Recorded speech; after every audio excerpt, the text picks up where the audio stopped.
Hola a todos, yo soy Mauricio Ríos García, bienvenidos al episodio 53 de Poder y Mercado. Hoy vamos a hablar no exactamente del fracaso de Estados Unidos y Occidente en su conjunto en Afganistán, sino sobre qué es lo que se podría esperar a partir de lo que ha sucedido en Afganistán en los últimos días, que no es necesariamente lo mismo, aunque sí vamos a hacer lógicamente una breve introducción, refiriéndonos a qué es lo que ha sucedido, desde luego.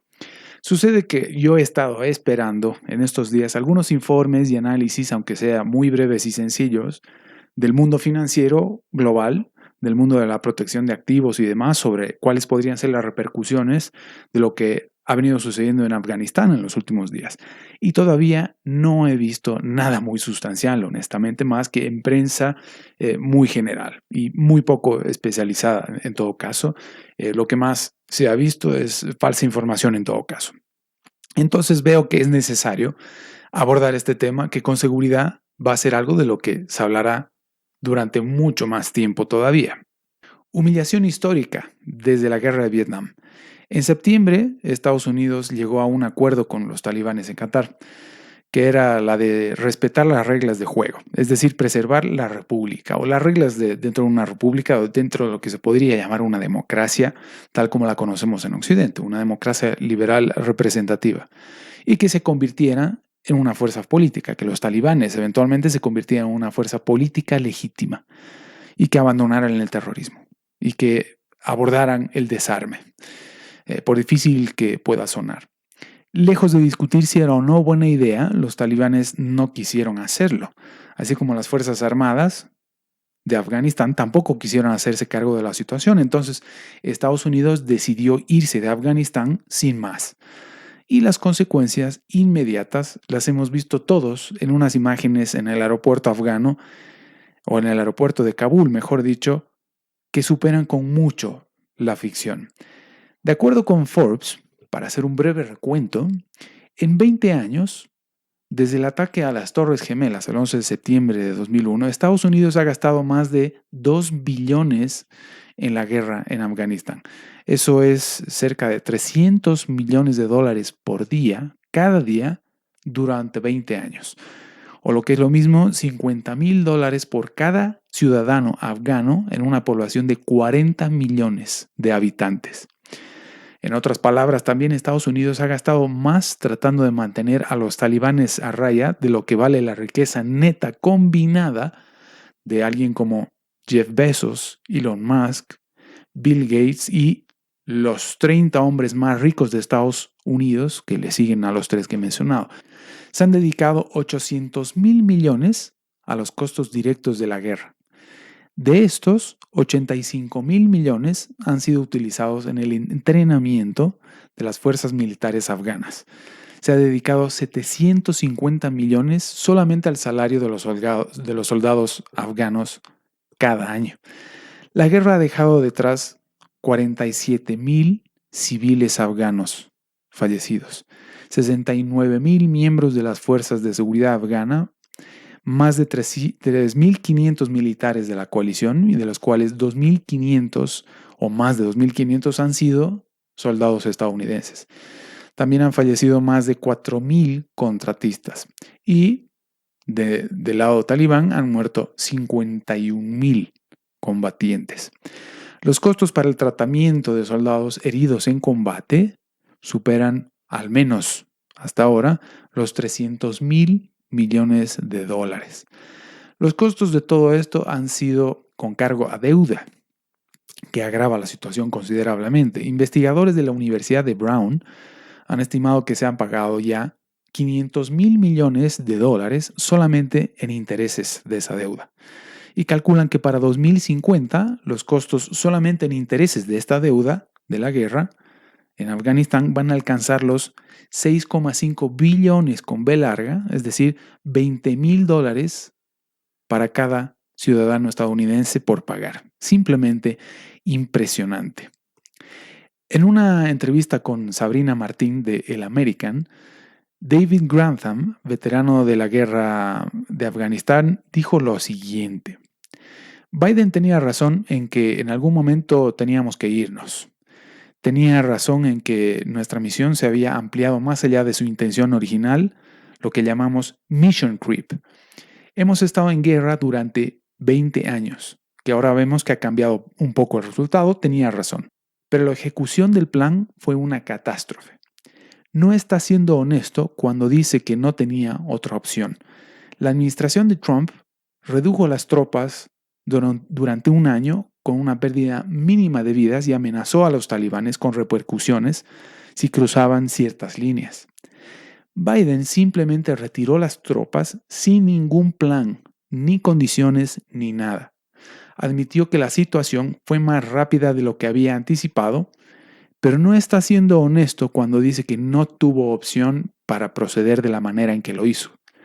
Me recuerda a la administración de Obama en Cuba, donde no ofrecieron prácticamente ninguna condición, ningún requisito, simplemente restablecieron las relaciones sin ninguna expectativa real de cambio. Y ya vemos cómo ha funcionado eso.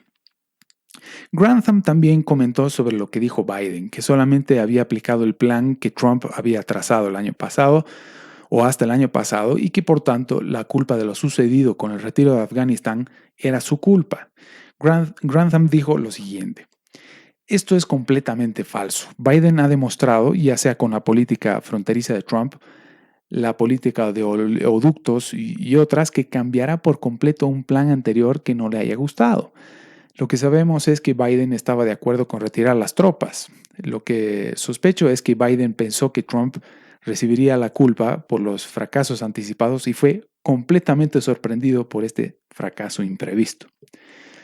En todo caso, si Trump hizo algo bien, esto ya lo digo yo, en relación a Afganistán, fue tener el valor, el coraje de llamar las cosas por su nombre y poner un fin, finalmente, valga la redundancia, a la guerra en Afganistán.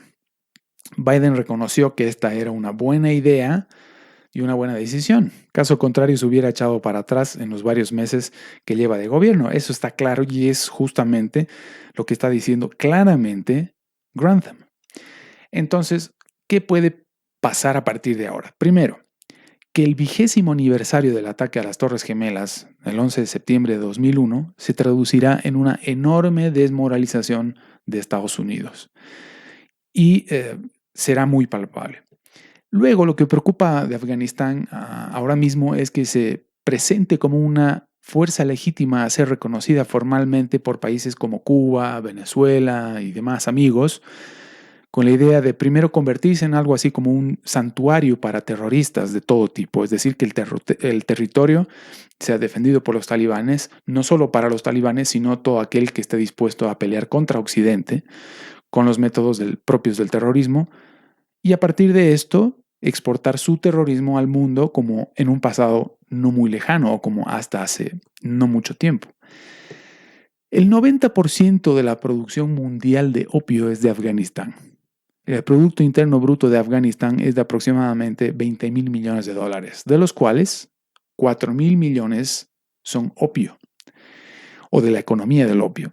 Lo demás era ayuda externa de Occidente, hasta este domingo. Ayuda que ahora será reemplazada con seguridad por China y Rusia y buena parte de Irán, que también podrían reconocer un gobierno talibán en Afganistán, formalmente reconocido como Emiratos Islámicos de Afganistán. Es así como se llaman ahora. Entonces, ahora esto se va a reconfigurar muy rápido y me parece que la OTAN va por detrás de los acontecimientos, por difícil que sea de aceptarlo. Ahora mismo, China y Rusia están interviniendo para tratar de reemplazar a los 40 países de Occidente que de una u otra manera intervinieron en Afganistán desde hace 20 años. Aunque, aparentemente, con acuerdos similares a los que pretendía Estados Unidos en septiembre del año pasado. Va a ser difícil de todas maneras saber de qué se tratan exactamente estos acuerdos y habrá que estar atentos. Todo esto también va a desestabilizar la región, desde luego. Por tanto, la capacidad de producción de petróleo podría caer y el precio al mismo tiempo incrementarse. Pero además puede empezar a desestabilizar tantos lugares distintos con ataques terroristas como no se veía en mucho tiempo y como habíamos dicho anteriormente.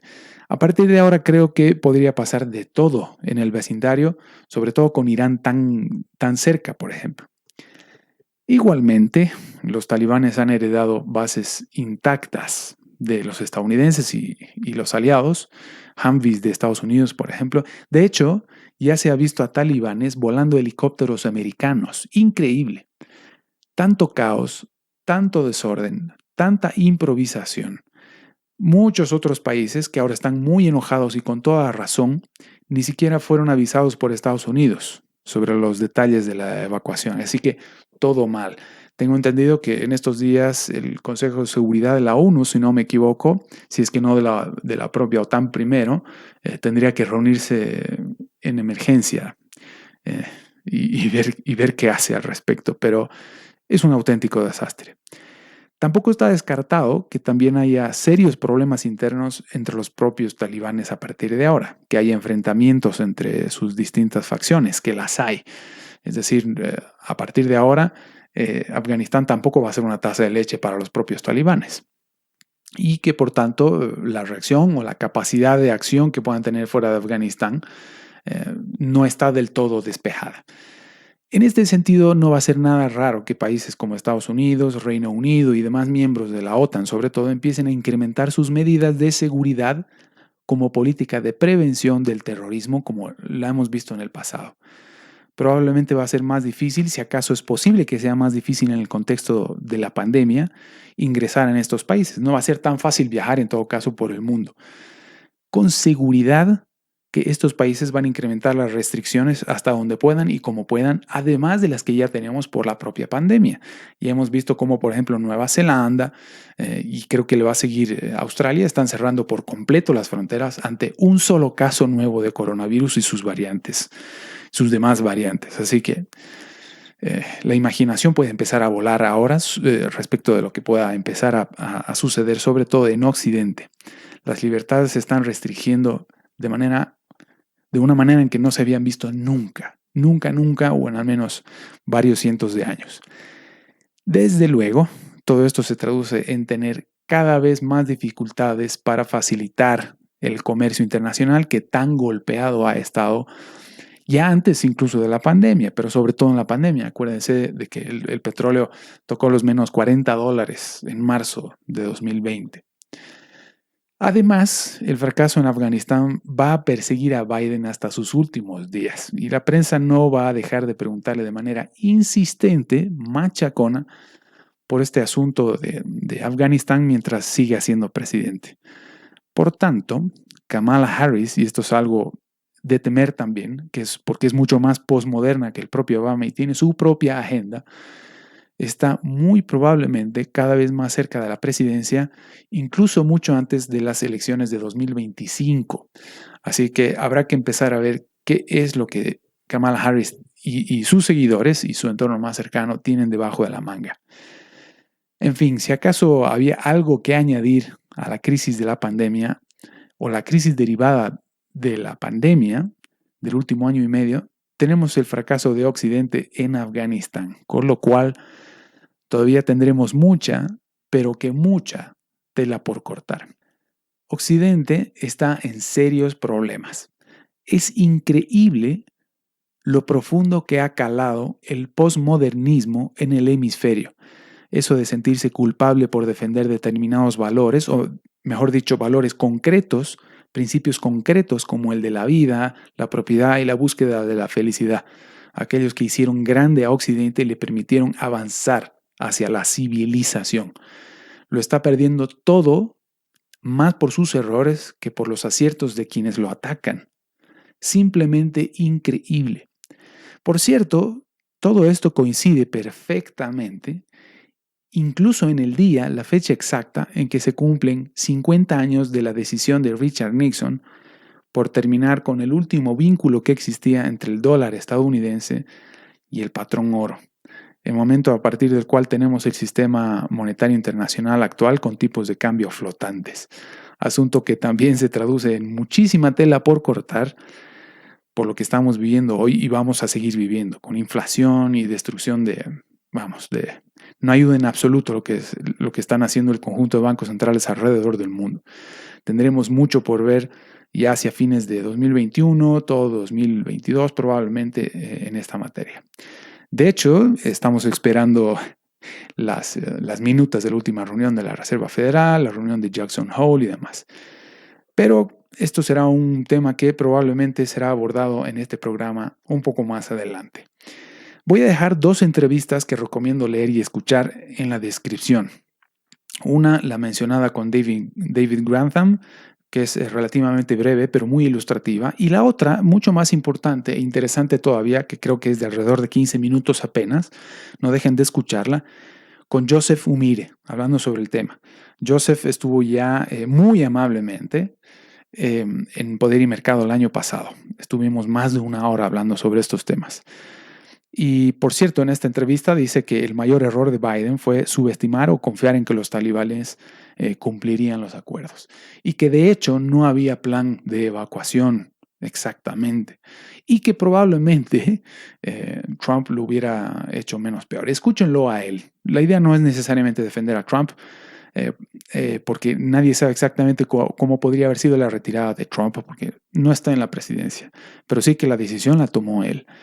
Y aunque hubiera él diagramado una evacuación determinada, Joe Biden simplemente la podría haber desechado y mantener la idea de evacuación. Tal vez la línea de tiempo, como dice el propio Joseph, fue el problema. Bueno, en fin, ya nos vemos pronto en un nuevo episodio de Poder y Mercado. Un saludo.